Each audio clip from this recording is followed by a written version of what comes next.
খাইতে বলে যে এক গামলা ভাত মুখের মধ্যে ঠুস হয়ে কোনো হুঁশ আছে? এটা তো মিথ্যা কথা। আমি তো প্রেগনেন্ট না, আমার পেটে তো কোনো বাচ্চা নাই। এখন নাই দেখি সামনে হবে, সময় তো ফুরে যাচ্ছে না, এনজয় করো ব্যাপারটা।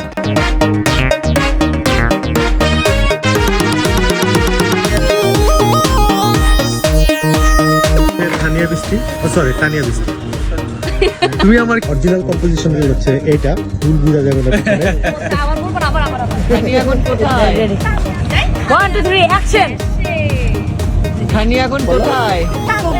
তানিয়া বৃষ্টি, ফুরিয়ে যাওয়া হারিয়ে যাওয়া তানিয়া বৃষ্টি ছিলেন নাট্য জগৎ তথা ছোট পর্দার অন্যতম একজন জনপ্রিয় এবং ব্যস্ত অভিনেত্রী। তার মিষ্টি হাসি আর সাবলীল অভিনয় দর্শকদের খুব প্রিয়। অভিনেত্রী তানিয়া বৃষ্টির না বলা জীবনের গল্প।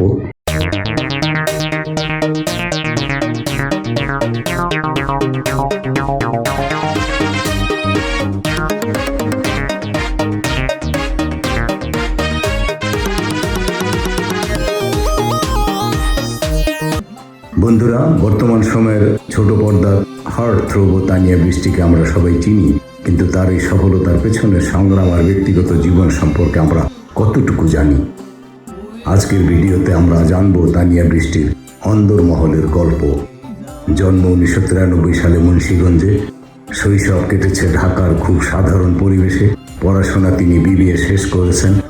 পড়াশোনার প্রতি তার অত্যন্ত আগ্রহ, কিন্তু তার পাশাপাশি তিনি অভিনয়কেও পছন্দ করতেন। 2012 সালে ভিট চ্যানেল আই টপ মডেল প্রতিযোগিতার মাধ্যমে তার মিডিয়া যাত্রা। তিনি সেখানে দ্বিতীয় রানার আপ হয়েছিলেন। শুরুটা মডেলিং দিয়ে হলেও লক্ষ্য ছিল অভিনয়। যে আমাকে ফোন দিবা না, আমাকে ফোন দেওয়ার সময়। সিনেমায় অভিষেক ও নাটকে ফেরা। অনেকেই জানেন না তার প্রথম সিনেমা ঘাসফুল। এরপর কাজ করেছেন লাভার নাম্বার 1 এবং ধূমকেতুর মতো সিনেমাতে।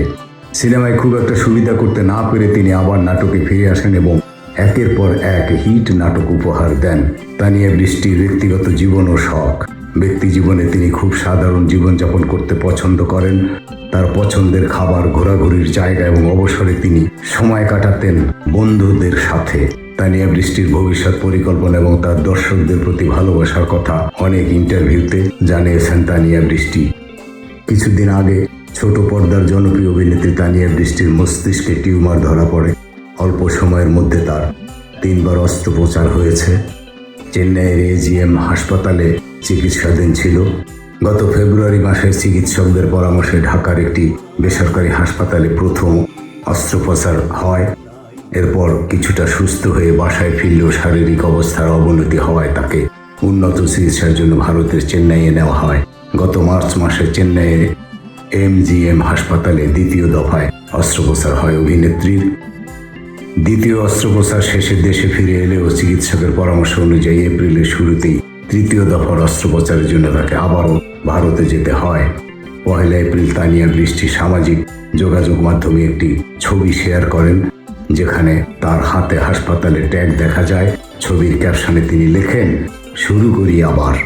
বন্ধুরা, এই ছিল তানিয়া বৃষ্টির অসমাপ্ত জীবনের অসমাপ্ত গল্প কাহিনী। ভালো লাগলে সাবস্ক্রাইব করবেন, শেয়ার করবেন, লাইক করবেন। ধন্যবাদ। ধরবেন সুইবে না, ছাইরা দিবেন, খুব ভালো লাগবে। ইস, কত মনের রস, তোর তো সাহস কম না, তুই এখনো কথা। এটা তো মিথ্যা কথা। আমি তো প্রেগনেন্ট না, আমার পেটে তো কোনো বাচ্চা নাই। এখন নাই দেখি সামনে হবে, সময় তো ফুরে যাচ্ছে না, এনজয় করো ব্যাপারটা।